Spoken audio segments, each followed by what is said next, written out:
It's a way of life that dates back more than 2,000 years. The dances and the songs tell the stories. The stories of Point Hope, an Inupiaq village of less than 700 residents, located 200 miles north of the Arctic Circle. A spit of land said to be the longest continuously inhabited area in North America. We've been right here, hunting, gathering, dancing, singing. For thousands of years, the history is here. For more than 2,500 years, several different settlements on the northwestern edge of Alaska have called this land home, taking advantage of its abundant resources. The seal, the beluga, the walrus. This is our way of living. This is the way we feed our communities. All are vital to the survival of the Inupiaq in a subsistence way of life. But the bowhead whale is among the most important. The whale is our identity as a people. You know, it makes us who we are. Identity and a strong traditional and cultural presence in Alaska for centuries. They're our shelter, our clothing, our food, our spirituality as a people. Without the animals, we're nothing. A spirituality and identity that can be felt and seen just about everywhere. And despite the fact that most of the original village was lost. 97% of the village is out in the ocean. It's eroding. Strong winds and rough seas pummel the coast daily, claiming the Inupiaq's land. However, those same rough seas also provide for life here. It's a strong bond the community shares and celebrates with the whale. We celebrate the fact that it gives itself up to us so that we can continue the cycle. Despite the constant erosion, a few cultural sites remain, like the ceremonial feasting grounds where the residents of Point Hope come together for 3 days every June to celebrate. And there's their whale graveyard, where bowheads' jawbones line the horizon, the larger bones serving as headstones for whaling captains that have passed away. This is a whale, a sigalok, an ice cellar. Despite age-old traditions like these, the Inupiaq are also incredibly adaptive, as they rely on earthly provisions for nearly everything, including the permafrost underground. Ice cellars have been carved to store each family's meat. This was Daryl Frankson's ice cellar, a whaling captain that passed away several years ago. And cellars are passed down through generations, some hundreds of years old. Down inside the ice cellar, the walls are lined with hundreds of bowhead whale jawbones. The floor is lined with whale blubber that's dripping fat onto the ground. It's created a pool about a couple inches deep. Family traditions, culture, experience, and community run deep. The one common denominator they share is the whale. Residents here say decades of commercial whaling during the 1800s drastically reduced the number of bowhead whales and nearly wiped out this community. The population dropped down to 126 from a population that used to be well over 4,000 people right here in Point Hope. But tough challenges are something the Inupiaq are used to. Life is a cycle in this deeply rooted native community, and learning to adapt to change is a necessity. There are only a few constants here: tradition, culture, and the whale.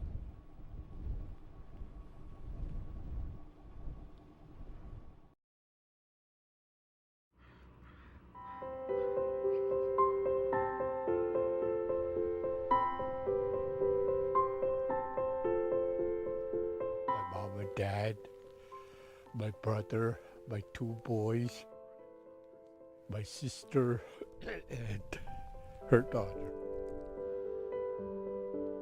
For more than 60 years, Three Saints Bay Orthodox Church has been a part of Walter Stanley's family and picturesque Old Harbor, Alaska, which is set against emerald waters and snow-capped mountains.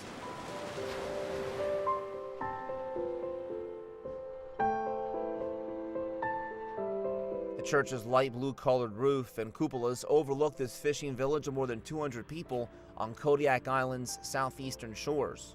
Built in 1952, the worship hall was just over a decade old when a devastating 1964 earthquake struck, and Stanley was only a child when a terrifying tsunami engulfed his entire town that fateful night.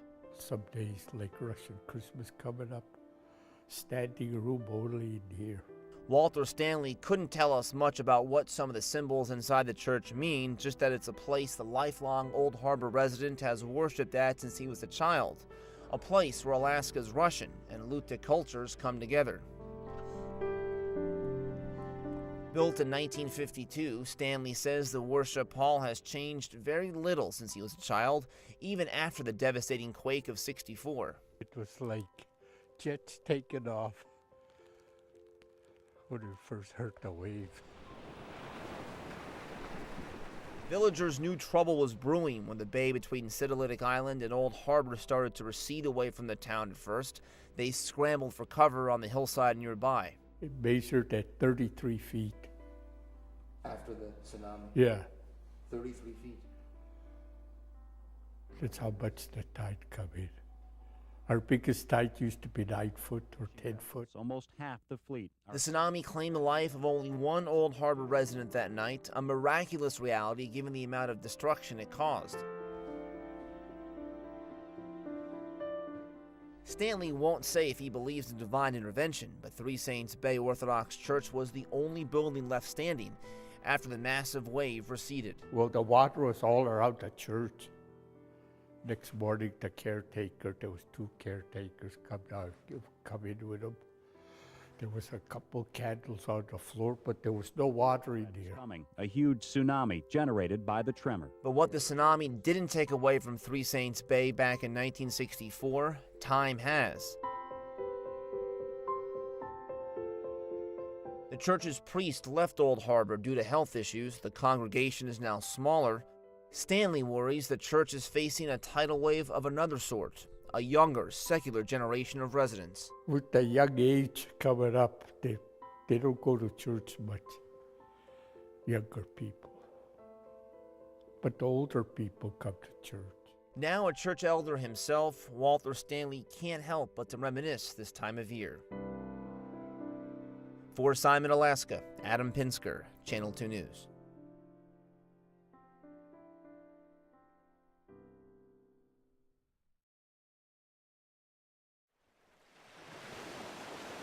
Just as calm as the waters of the Ugashic,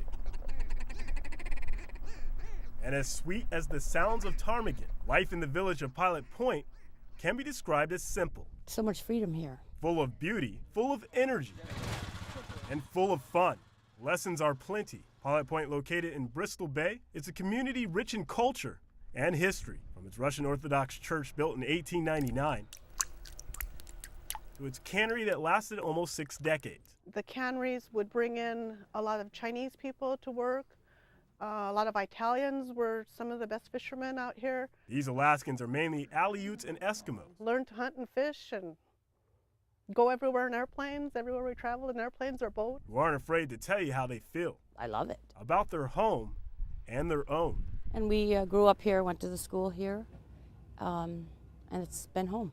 Living in Pilot Point for Nikki Shanigan is an appreciation for the simple things. I don't have to have $5 in my pocket to step outside my door. She grew up here, moved away, and came back to help restore its land and experience what she calls a breath of fresh air. And I'm back home, and I love it. I don't have to get up if I don't want to. There's times when I don't feel like coming to work a half a day. It's passable. Nikki is an environmental coordinator for the native village of Pilot Point. If we don't preserve our rivers and keep them clean, we won't have this anymore. Her goal is to preserve this way of life for future generations. We're going to coordinate a barge coming in here. We're going to get rid of all the old waste oil that's stored down in here. But a simple life doesn't always mean an easy one. Right now, we pay 50 cents a kilowatt for part of the month for electricity. Longtime resident Sue Evanoff says in recent years, the community has gone from 100 residents to about 65. It's really hard to do things when you lose people, so we're really trying to attract people back home. The village is considering wind energy, building a road to the Ugashic River, and reopening a local grocery store to create jobs and lower costs, all of which are a problem now. a lot of that kind of stuff is what's driving most of the people out of the community. Sergeant Byron Wise is Pilot Point's village police safety officer. The locals call him Barney. I love being in the village. I love the remoteness of it. Love the hunting and the fishing, and just the people, and you can't get much better. But it did. He met his wife here and gained her entire community as family. We were just going to do a courthouse type thing, and the village heard that we were going to get married, so they threw together wedding cakes and all that, and just brought us here to get married. A community that cared for his family when their son was diagnosed with a brain tumor. Everybody from the village here, pulled together and had fundraisers and, helped us out quite a bit. A community that shares its individual and natural resources to survive as a whole. We have 7 kids, and to us it's easier to raise them out here because we get the salmon in the summertime. We can go down there and just put the net out. We do the smokehouse. The fall time we do our, moose and geese. While there may still be reasons to leave Pilot Point, Sue says there are many more reasons to stay. It's the subsistence lifestyle. We love going to Anchorage or out of state or to big cities or to Hawaii just like anybody else, but we love coming back here. Whether you're leaving for a while or like Nikki, coming home to stay, there will always be a friendly sign in Pilot Point to lead the way. Reporting from Pilot Point, Alaska, photojournalist Kuba Wuls, Corey Allen Young, Channel 2 News.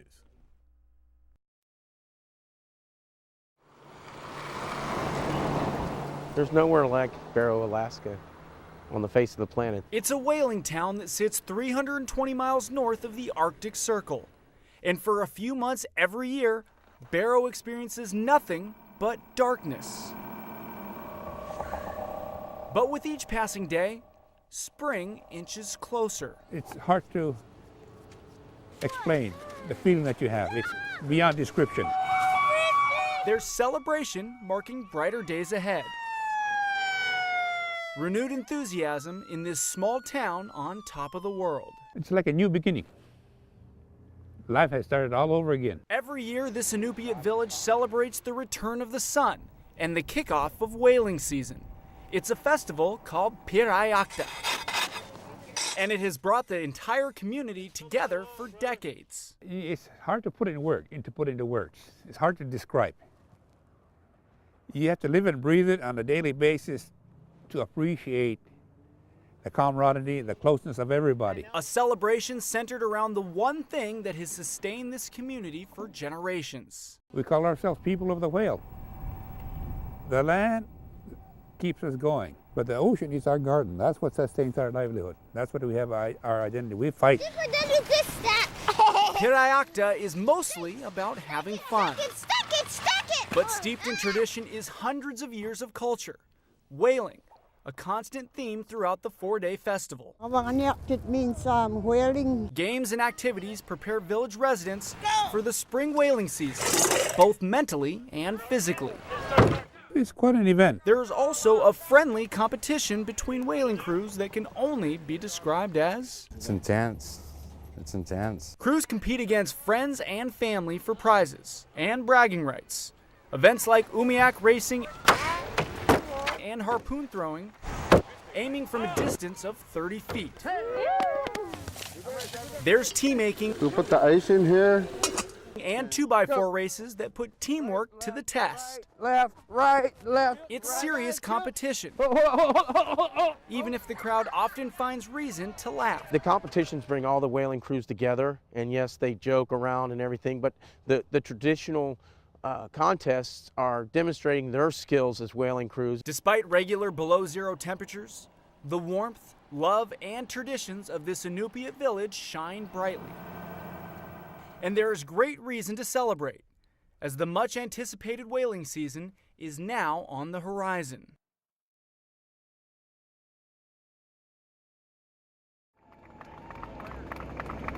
It was a royal welcome fit for a king.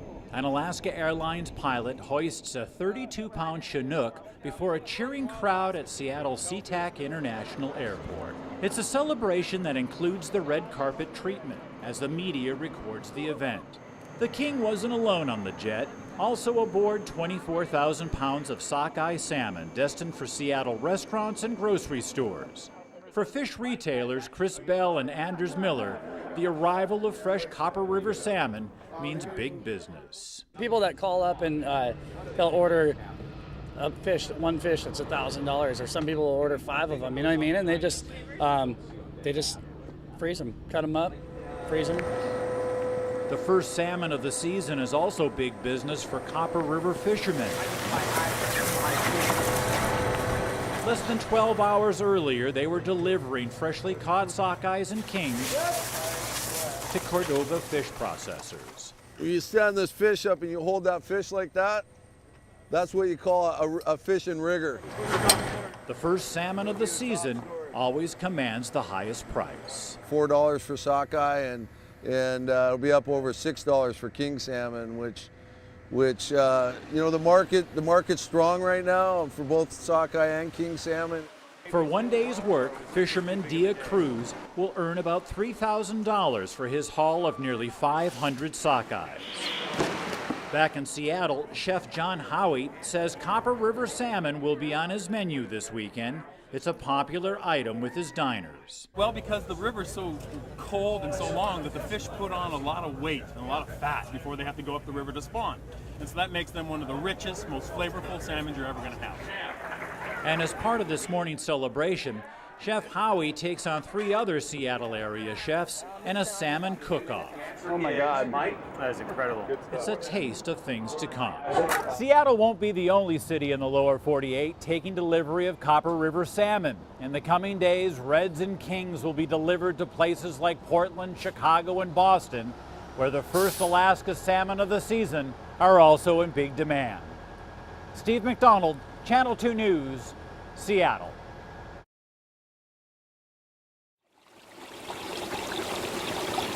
It's a place for reflection and respite from the daily grind of life. This courtyard in the middle of St. Patrick's Church was built a couple of years ago by parishioners. Well, we call this the Cloister. It's a little oasis in the middle of Muldoon where people can come, enjoy some quiet and reflect and eat and pray. St. Patrick's deacon Felix McGuire says this sacred ground has been trampled by vandals on 3 different occasions since May 31st. He says they've climbed up to the roof and destroyed shingles, tossing them onto Muldoon Avenue, and defaced a mausoleum, destroying the marble niches that hold the ashes of the deceased. Fortunately, no human remains were disturbed. The suspects defaced empty tombs. And then the last time they came back was on Tuesday, and they wrote 666 across one of the columbarium niches. It's hard to see from far away, but McGuire says skateboarders have come through here, slid across this marble bench.